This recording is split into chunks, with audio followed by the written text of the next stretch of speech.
Welcome to the Well Woman Show, where we interview women executives, leaders, and entrepreneurs. And you're listening to the Well Woman Show, where motivated women achieve fulfillment and well-being. You're listening to the Well Woman Show. Take time for myself by coming to things like Well Woman Drinks. To be accepting of myself no matter what. Step away from judgment as much as possible. You're listening to the Well Woman Show.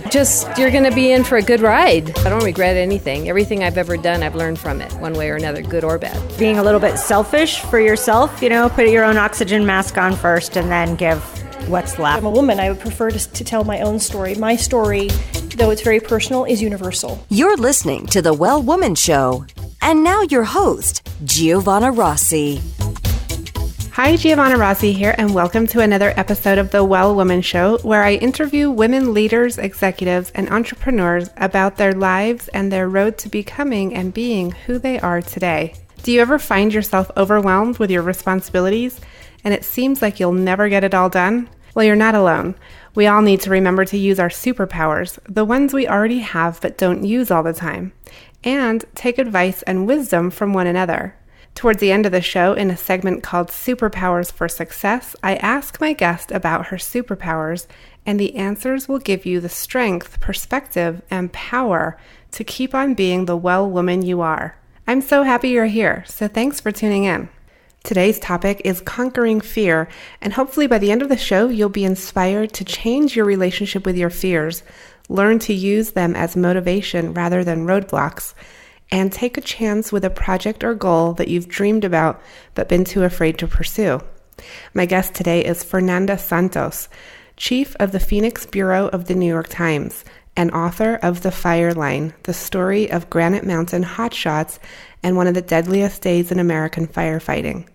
Prior to working for the Times, Fernanda reported for The Republican in Springfield, Massachusetts, the Eagle Tribune in Lawrence, Massachusetts, the Daily News of New York, and People magazine. She got her start in journalism in Rio de Janeiro, Brazil, in her home country, and has reported in 3 languages, in Latin America and the United States. Today I talked to Fernanda about using fear as a source of motivation, pursuing non-traditional projects, and the importance of support from family and community as you embark upon new endeavors. The free giveaway today is a chapter of Fernanda's new book, The Fire Line. I love this giveaway because it draws you immediately into the story of the Granite Mountain hotshots and provides a unique perspective on the story. Now to my interview with Fernanda Santos. Hi, Fernanda. Welcome to the program. Hi, Giovanna. It's great to be here. So I gave a little bit of your background in the introduction, but tell me, let's talk a little bit about your book, which is about the Granite Mountain hotshots, which is an elite crew of husbands, fathers, and sons trained to fight wildfires. And my first question for you is, with the book being largely about men, how does their story and the story you tell in the book impact women's lives? Well, the book is largely about men, but for those men to do the job that they did, they needed very strong women behind them. So the book has a lot of these sort of behind the scenes images of the moments they spent at home with as husbands, as fathers, the struggles they had. I mean, this is the kind of job that requires being away from home for a long time. Fire season usually starts around mid-April, goes through mid-October here in the West. So they may be out on a fire for 2 weeks straight, and then they have 2 days off. But if they are called to another fire in another state, they might not go back home, instead stay somewhere along the way and then get in their vehicles and go to this next fire. So there is this gone and gone again routine that the women have to get used to. And so they develop their own ways of being independent and being man of the house and woman of the house. And to me, that's sort of like maybe something that only a woman writing this story would think about, because the men are such strong characters that you might forget that there's a whole sort of like backup team, so to speak, that's with them. And that's usually, the women. the kids. Yeah. And so did you spend a lot of time with the women, and can you tell us about that? Yeah, I did. I made an effort, and succeeded. I made a point, I should say, in interviewing all of the families because I wanted to meet all of the men.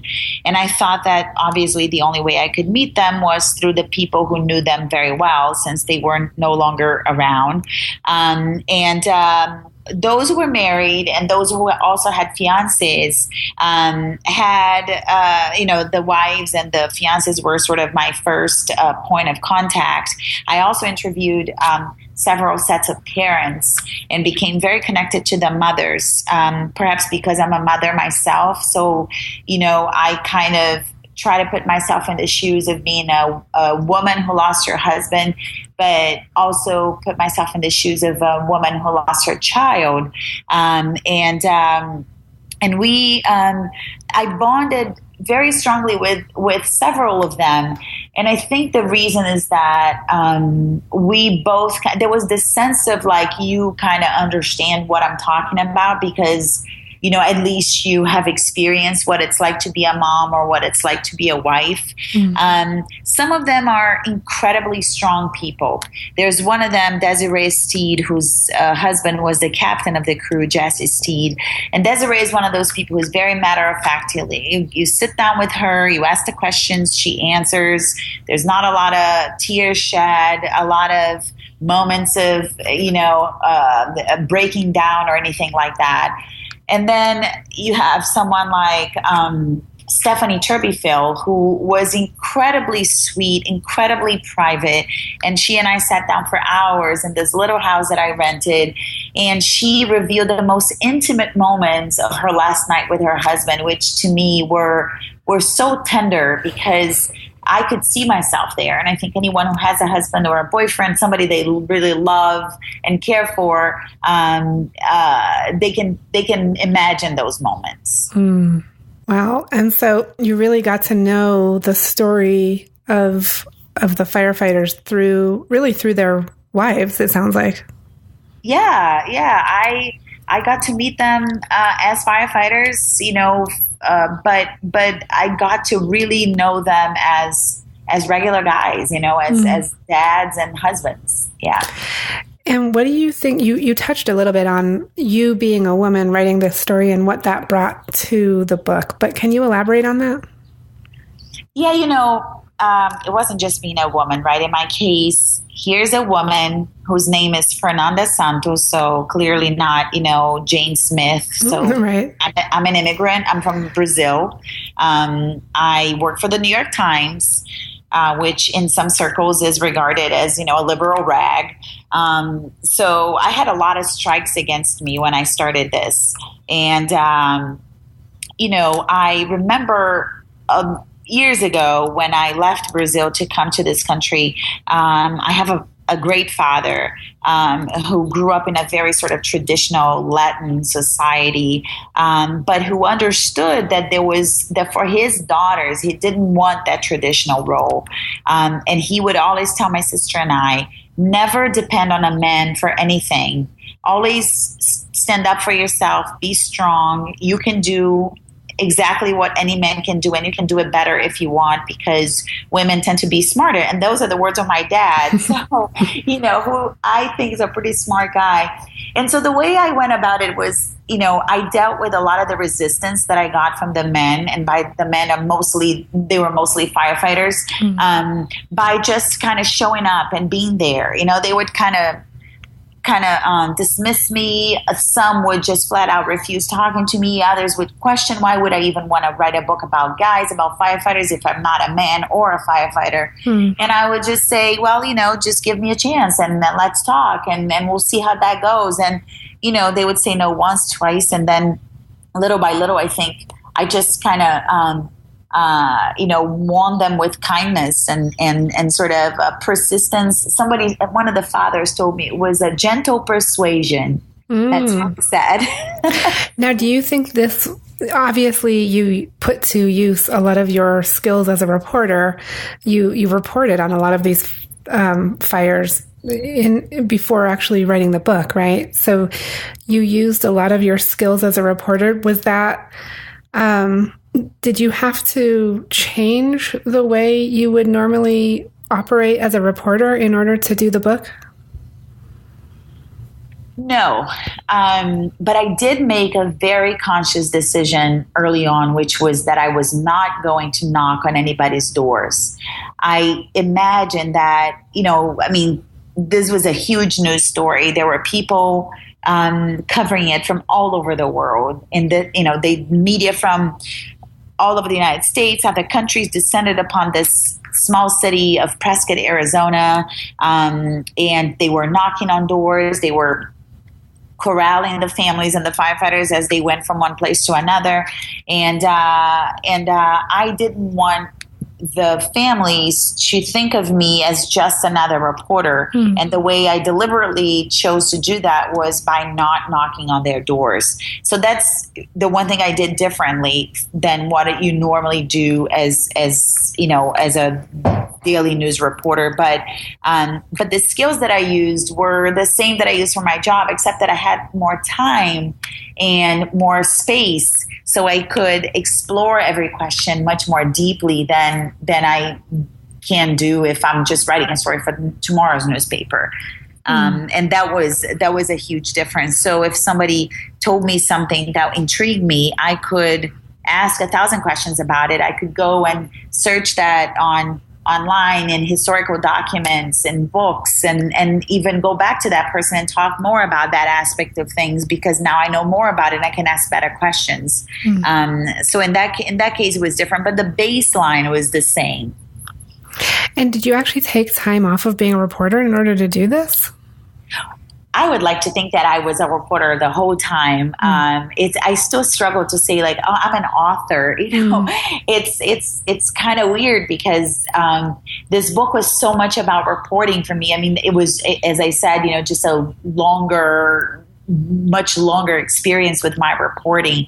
But I did I took 8 months of leave from the Times to write the book. I did the vast majority of my reporting as I was also doing my job for the Times, and also doing my job as a wife and as a mother, and as a member of the board of the girls' choir that my daughter sings at. So I just had to do what people like you and other working parents do. We just had to juggle a bunch of things at the same time. And at what point did you know, Fernanda, that you needed to write a book about this? Because for a long time you were reporting on these things, but at what point were you like, oh wow, I have this is a book and I need to do this?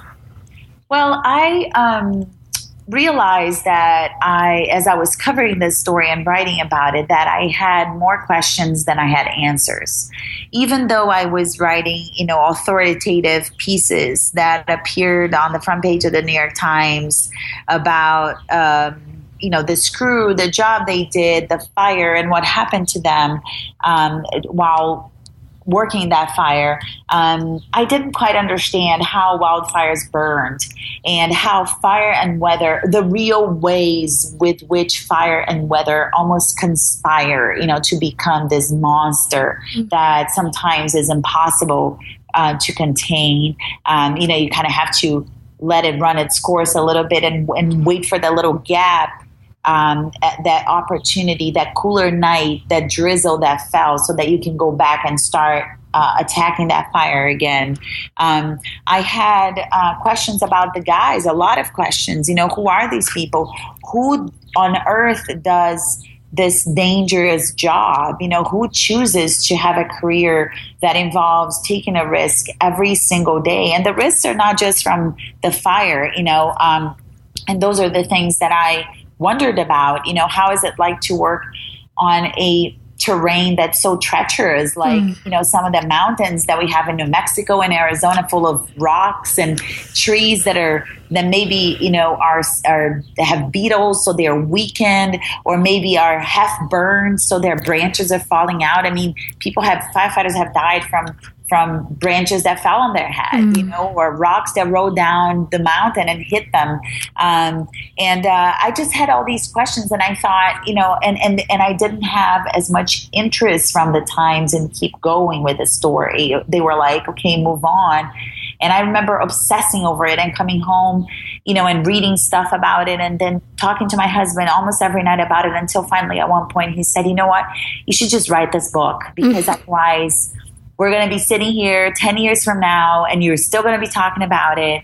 So I'd like to think that this book saved my marriage, because, you know, had I not written it, I don't know what my husband would have done, because I could tell at that point that I was really annoying him.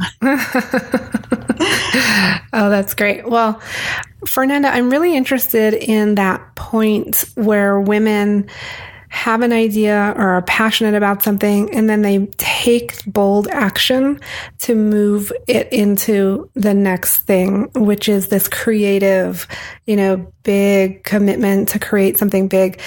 And so a lot of our listeners are, you know, in that situation, and it's like, how do you, you know, go from having this idea to like making it happen? So you know, it was pretty bold to be like, I can take 8 months off of work. I'm going to make that happen somehow. We're going to, you know, work it out with the schedule and everything. Can you talk a little bit about that process? Yeah. First and foremost, I think that it's almost like having a child. You know, if you think too much about it, you're never going to have one.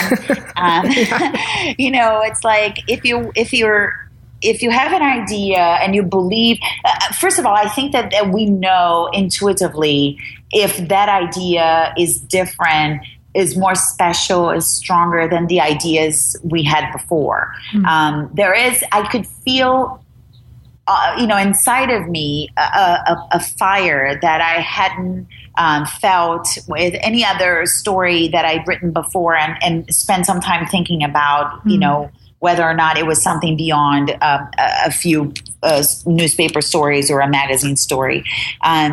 So that's number one.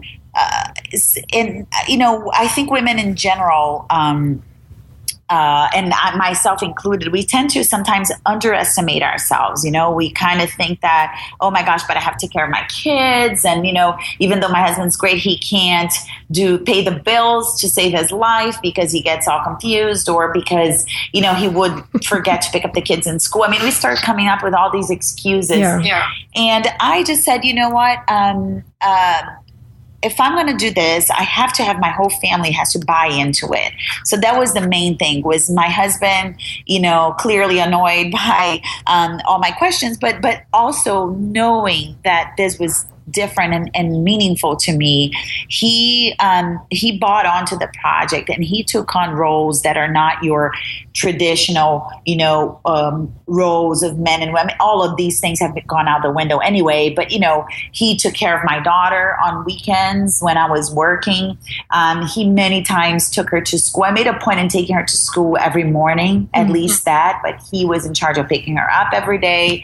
He pretty much kept the calendar for school activities that we had to make sure that I wouldn't forget, or he would sit with me on Sundays and say, okay, let's go over the calendar, see what's going on this week. And, you know, and I also thought that,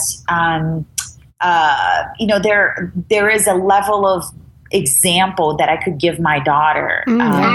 You know, I said, I mean, she understands, she's just turned 7. So she was 4 when I started this. She understands what a book is. She reads. She loves to read. She knows what my work is about. She sees I always show my name in the paper, you know, on the paper or on the screen if I'm reading the paper online. And I tell her, you know, this is what mommy does. That's why I'm on the computer a lot. I want her to understand what I do.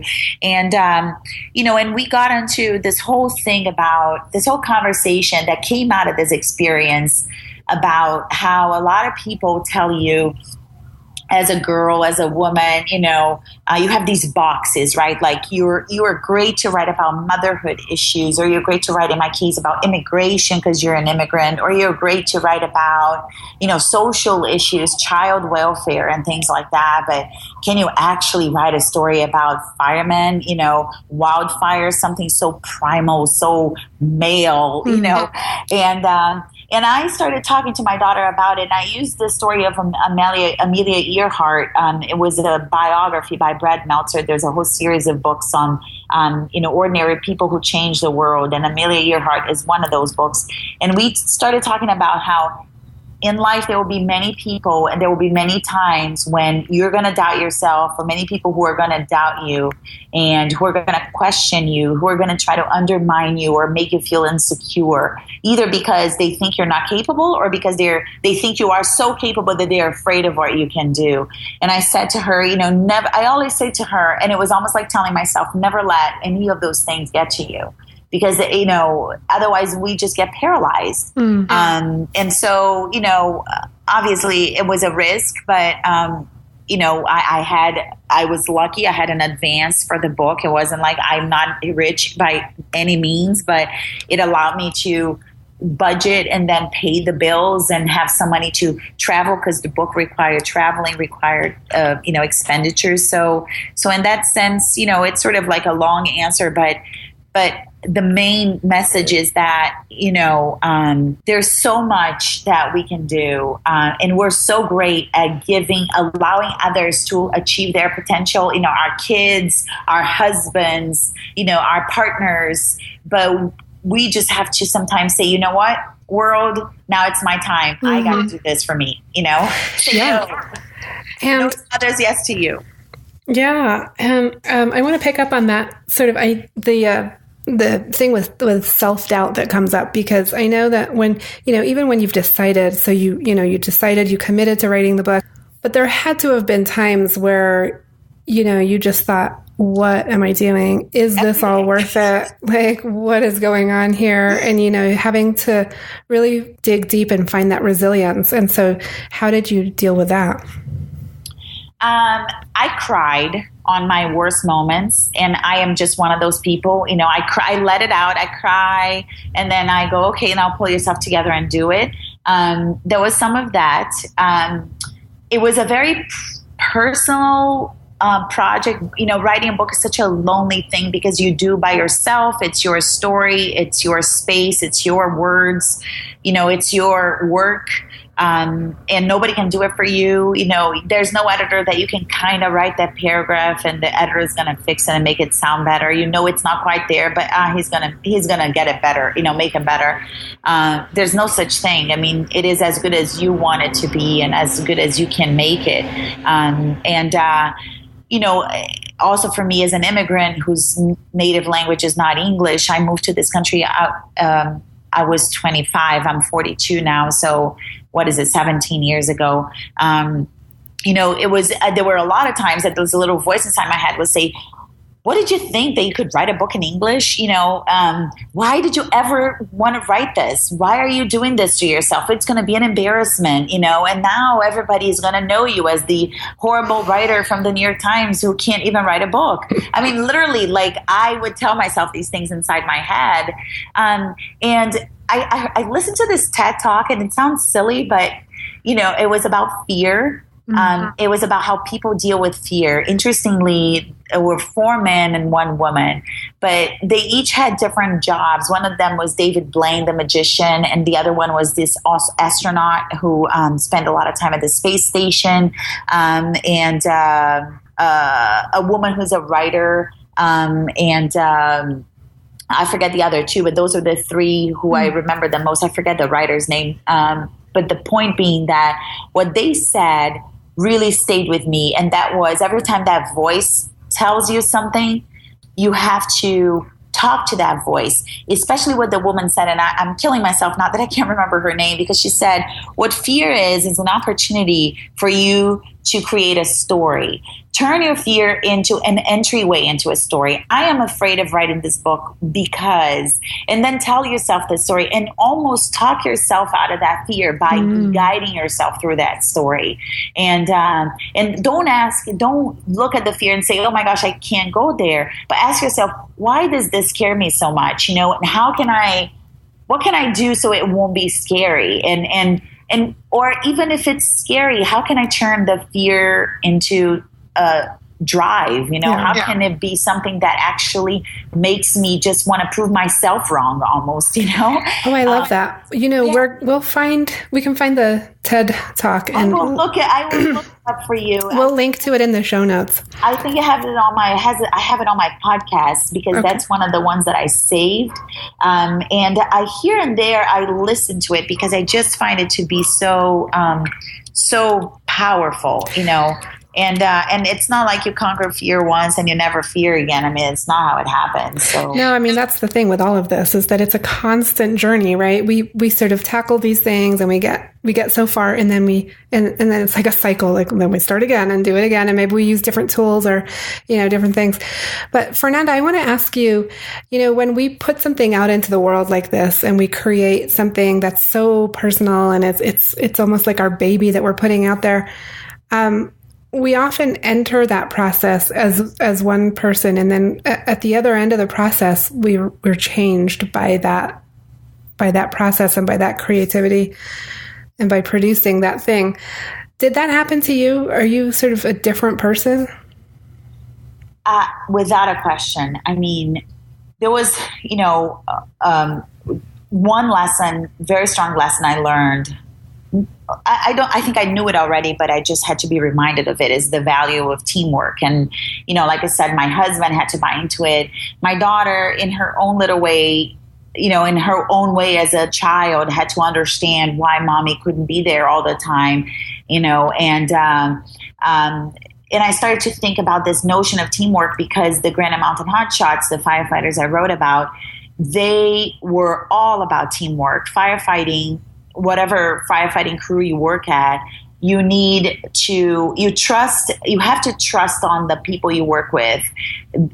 You have to believe that they can have your back and save your life if that point comes. And then I began to think about teamwork in the littlest ways that are so significant, but that we often forget to think about, like the lady who would come and clean my office. I had an office at the journalism school, the Cronkite School of Journalism at Arizona State here in Phoenix. And so I would go, with my little big jar of cashew nuts and my power bars and my coffee cups, and there are crumbs everywhere at the end of the day. And just not a very clean office. And I would come back in the morning and the office would be always clean. The floor was clean. The crumbs were gone. The coffee cups were gone. The trash can was empty. And one day I wanted to find out who that cleaning person was, to tell her, I found out it was a woman, and I told her, thank you for cleaning my office every day. And she looked at me like she was seeing a ghost, because nobody ever thought of saying that. But I explained to her, I'm so messy, but I really appreciate it. And on another level, there was a really, for me, a very deep realization that I can actually do more than I thought I could do, and when I doubt myself, because I still do, I sit down to write a story for the Times, and the deadline's approaching and I'm only halfway through the story, and I start feeling that tension, and I start thinking, gosh, why did you ever want to do this job? You're just not good at it. And I remind myself, no, stop. You wrote a book, okay? You can do this. And it works. I mean, it's like you almost have to slap yourself in the face and say, you can do this. And it could be personality, but I think there's a gender thing. Like women we tend to be so sensitive and so caring for people. Not that men are not, but we are like, how are you doing? I'm not okay. Oh, come on, sit here with me and tell me what's going on. We want to hear about it. And so to me, that was sort of like the biggest lesson that I learned, was that I can actually do more than I thought I could do. And when it comes to limits, whenever I see that line, I know that I can push and go farther, I can go beyond the line. Okay, Fernanda, we're moving into the segment called Superpowers for Success. And so I just want to ask you a few quick round questions. Okay. What does success in life mean to you? It means waking up every morning and feeling really good about the day that I have ahead. means sort of looking at my day, at what I have to do, and not dreading it. It's not necessarily money. It's not necessarily recognition. It's just being really satisfied at what I did the day before, and most importantly, what I have to do today. Don't dwell so much on the past. And when did you know deep down within your quiet self, when did you know that you're really good at what you do? Oh, I don't know. Sometimes I don't know if I'm really good at what I do. But, there was one thing that one editor once told me. So I was working in New York, and I covered, I had just been moved to the public schools beat, which is a pretty big beat because New York City has the largest public school system in the country, full of problems, etc. And so I left the metro staff, like the city staff. And I get a call from the assignment editor, and he said, I know you're doing education, but I really need your help today. And I said, okay, what's up? And he said, there's these 3 brothers who worked together on a construction site. They were immigrants, and there was a horrible accident, and 2 of them died and 1 of them survived. And he said, can you please try to do a story about them? And he said, you're the only person on staff that I can think of who could actually pull this off. Mm-hmm. And I thought, wow, really? First of all, no, but he didn't say it as in like he needed to convince me and he was just trying to be nice. He really did mean it. Mm-hmm. And what I understood at that point was that there was a talent that I had, which was to get people to feel comfortable with me and to talk to me about very personal, sometimes very sad things that not everybody else that I worked with had. And so I said, okay, well, if this is the talent that I have and this is what I have going for me, then I should really highlight that and sort of, promote that as a way of promoting myself. It took me also a long time to understand that being an immigrant was actually a huge asset, not a handicap. Mm-hmm. I wish I'd known that 10 years ago or 15 years ago, but, better late than never, I guess. Wow. And what superpower did you discover you had only to realize it was there all the time? The ability to juggle 5 things at the same time, 10 things at the same time, to wake up in the morning and have a docket full of things and a full docket and being able to accomplish everything and without and still do them fairly well. I have to say that a lot of times I am able to do that because I have a great husband who helps me with my daughter, who's always my priority. So when your number one priority is not only yours, but it's also somebody else's, that makes things a lot easier. But when it comes to work and managing the house and, I have family in Brazil, remaining close to my family in Brazil, remaining close to my friends and still being somewhat presentable so I can, go out and interview people and don't look like I got out of war at that moment. Those things sound silly, but anyone who's struggled with them understands that they weigh at you and they kind of take the energy away from doing other things that you actually have to do. And I think that was my superpower, like being a master juggler. And I think I was always able to do that. I just didn't believe that I could. Okay, last question. What advice would you give your younger self, say your 25-year-old self? That you don't have to be like other people, especially if you're, in my case, a writer. I didn't have to write I wasted so much of my time trying to write like Dan Barry, trying to write like Debbie Sontag, who's another reporter at the Times that I really respect and admire. Tried to write like, Susan Orlean. Or Alma Guillermo Prieto. I used to read her books and think, oh my gosh, all I want is to one day write like that person. No, write like yourself.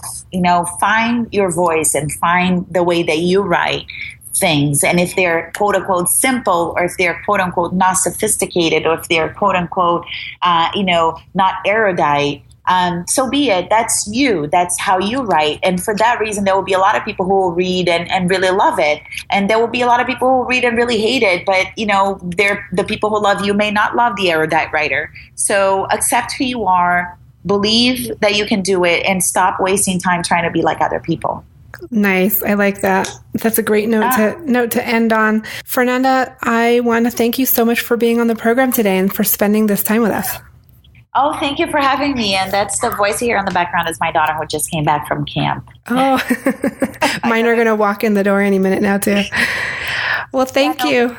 I really appreciate it. Okay. Bye-bye. Bye. That's it for our show today. I've been speaking with Fernanda Santos, chief of the Phoenix Bureau of the New York Times, and the author of The Fire Line, the story of the Granite Mountain hotshots and one of the deadliest days in American fighting. I spoke with Fernanda about her experience writing a book about a topic not often covered by female writers, overcoming insecurities and doubts, and learning to use fear as motivation. You can get a free chapter of Fernanda's book, The Fire Line, at wellwomanlife.com/026show. Our monthly live event, Well Woman Drinks, brings together women to share our successes and challenges as leaders, moms, aunts, sisters, and all the other roles we carry. If you'd like to attend a Well Woman Drinks near you, or if there isn't one in your city yet and you'd like to start one, email me at info@wellwomanlife.com. If you enjoyed the show, please take a moment and subscribe in iTunes. And while you're there, leave a review. This helps raise visibility for the show, which is super helpful when it comes to producing the show every week for you. You can also continue the conversation in the Well Woman Life community group at facebook.com/groups/Well Woman Life community. For feedback, comments, or just to let me know you were listening today, find me on Facebook, Twitter, and Instagram at Well Woman Life. I'm Giovanna Rossi for The Well Woman Show. Until next time, have a super powerful week.